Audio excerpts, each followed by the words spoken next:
আজকে আমরা ইফতারিতে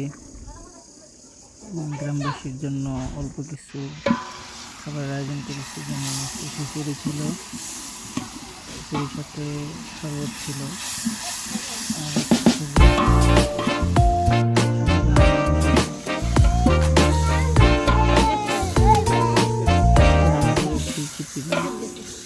মুরগি দিয়ে।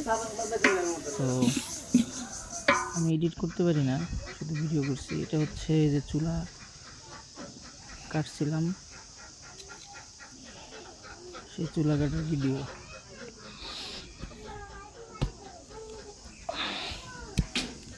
প্রথমে ঘরের সামনেই কাটি, এখন পরে খালামণি বলছে যে এখানে কাটা ভালো হবে না, পরে আরেক জায়গায় কাটছি, এই জায়গায় কাটা হয় নাই।